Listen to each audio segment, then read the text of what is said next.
Hello students, good morning. आज मैं BA part 3 honours paper 5 social psychology के बारे में बताऊंगा कि उसका परिभाषा क्या है, उसके विषय वस्तु क्या है, सब्जेक्ट मैटर क्या है। जैसा कि मैंने पिछले अध्याय में आप लोग को बताया था कि समाज मनोविज्ञान का जन्म कैसे हुआ, विभिन्न कालों से गुजरते हुए समाज मनोविज्ञान कैसे विकसित किया, इसकी विस्तृत चर्चा हमने की। जैसा कि पुनः याद दिलाते हुए आप लोग को बताएंगे कि समाज मनोविज्ञान दर्शन शास्त्र में जुटा हुआ था और बाद में आके समाज शास्त्र से भी इसके अच्छे खासे संबंध रहे। जैसा कि मैंने बताया था कि कामटे साहब, जो कि समाज शास्त्र के जनक कहे जाते थे, उन्होंने कई ऐसे बिंदुओं की चर्चा की जो हमारे समाज मनोविज्ञान से मेल खाता था और वो हमारा अध्ययन विषय भी था। बाद में आके 1908 ईस्वी में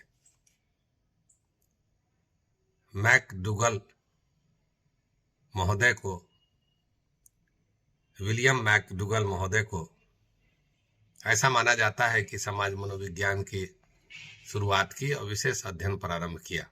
उनकी रचना इंट्रोडक्शन टू सोशल साइकोलॉजी जब प्रकाशित हुई 1908 ईस्वी में,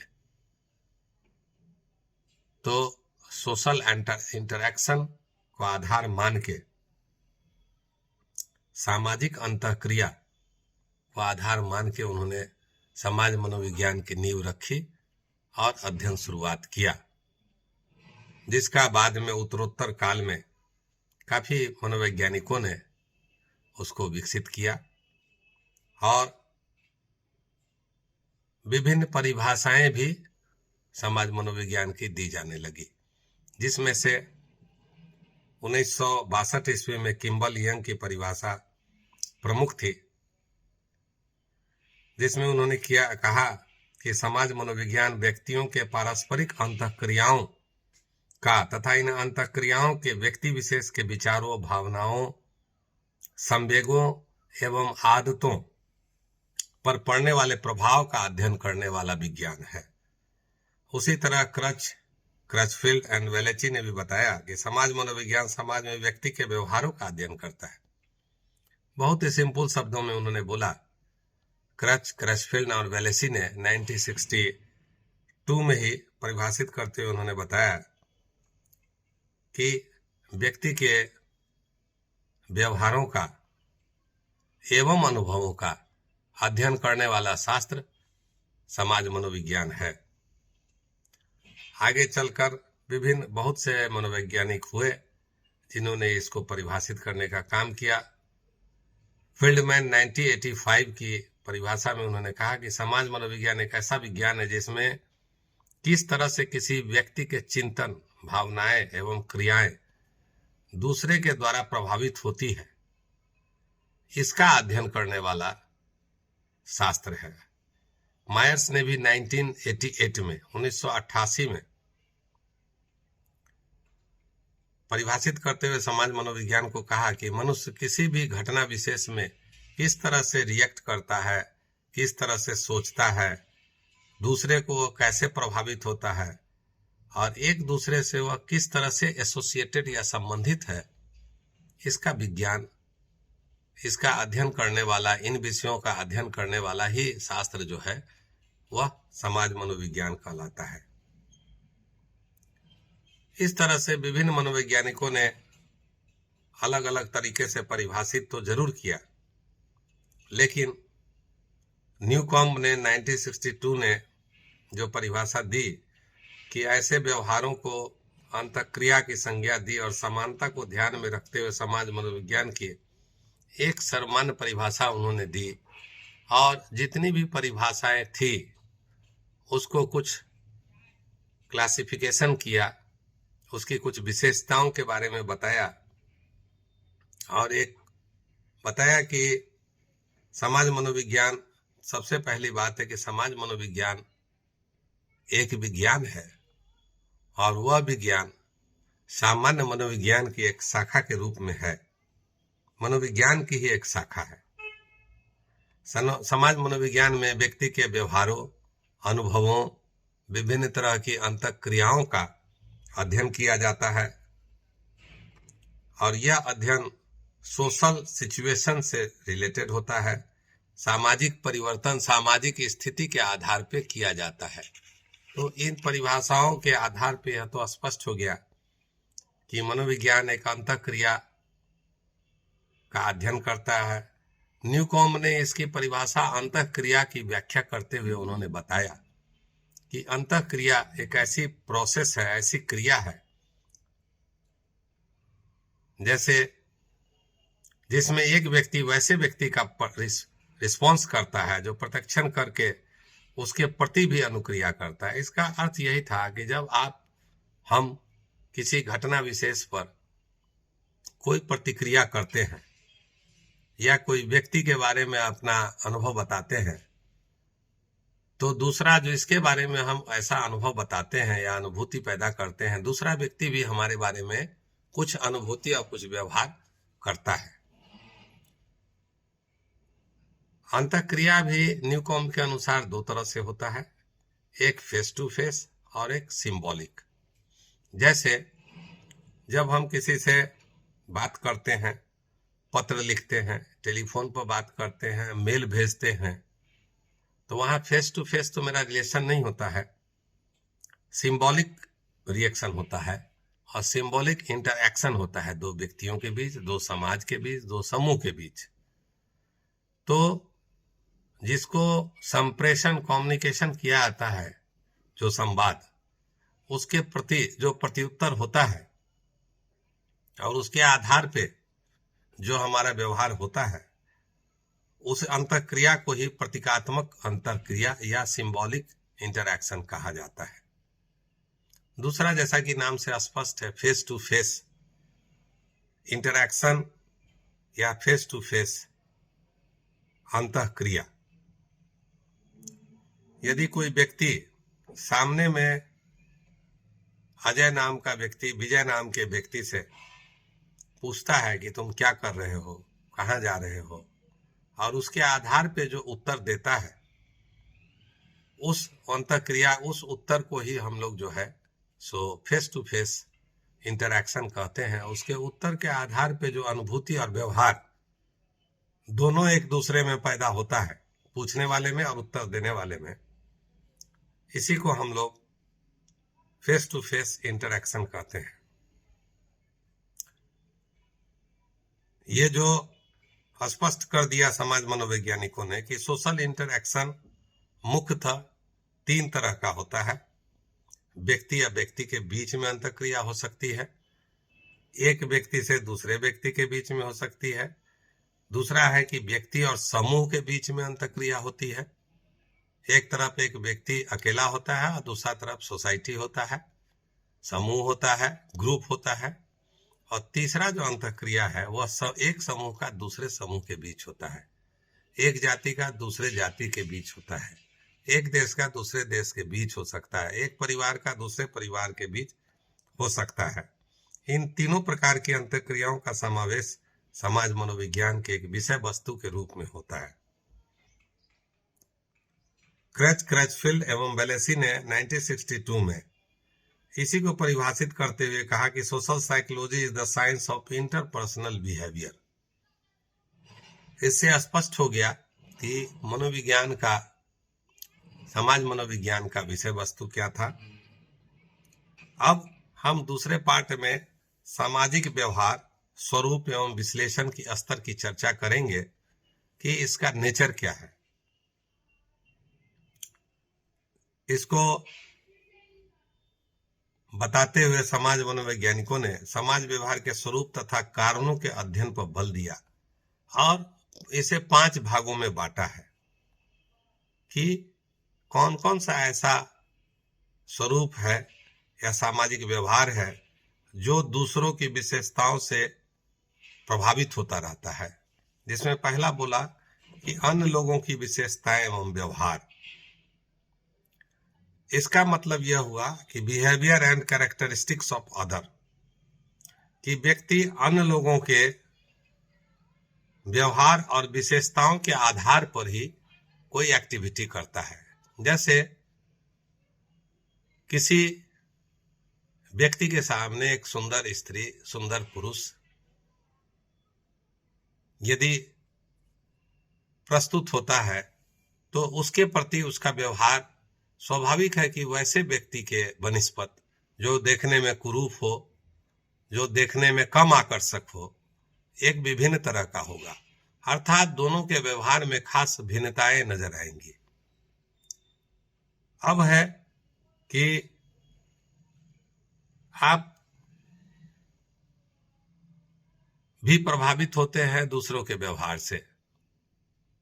यदि आप चल रहे हैं, चलते चलते किसी के मोटरसाइकिल से ठोकर लग जाता है तो स्वाभाविक है कि दोनों में कलह उत्पन्न होता है। लेकिन एक सिचुएशन ऐसा भी आता है कि गलती से यदि हमारी गाड़ी में, हमारे कार में पीछे से एक मोटरसाइकिल वाले का ठोकर लग जाता है और मोटरसाइकिल वाला माफी मांग लेता है कि भैया गलती हो गई हमसे, तो उस समय हमारा व्यवहार क्वाइट डिफरेंट होता है और हम उसको माफ भी कर देते हैं और नरम भी हो जाते हैं। और वैसी स्थिति में हमारा रिएक्शन दूसरे तरह का होता है और हम यह सोचते हैं कि शायद गलती से ब्रेक न लग पाने की स्थिति में या किसी वजह से लग गया, बेचारा माफी मांग रहा है। तो इन सब चीजों का गहन अध्ययन अन्य लोगों के व्यवहार एवं विशेषताओं पर डिपेंड करता है।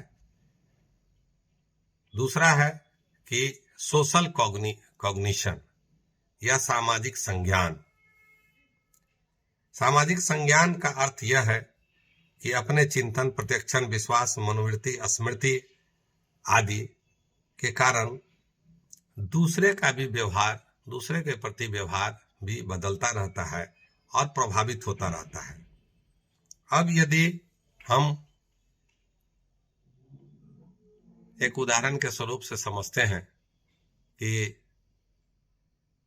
किसी कारण से हम किसी दूसरे मित्र से या किसी व्यक्ति विशेष से बात कर रहे हैं और बात करते करते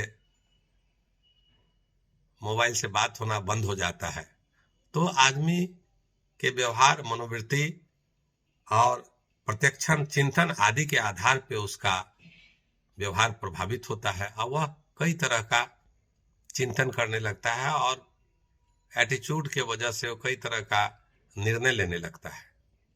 पहला तो स्थिति है कि वह हो सकता है कि यह सोचने लगे कि अगला आदमी ने फोन ही डिस्कनेक्ट कर दिया। दूसरा विचार, दूसरी परिकल्पना यह हो सकती है कि किसी व्यक्ति में यह भी भावना आ जाए कि नहीं, हो सकता है कि नेटवर्क या लाइन कनेक्शन के गड़बड़ी के वजह से संबंध विच्छेद हो गया है और टेलीफोन कट गया है। इस तरह से तीसरा यह भी हो सकता है कि किसी तरह का टेक्निकल फॉल्ट के वजह से भी डिस्कनेक्ट हो गया है।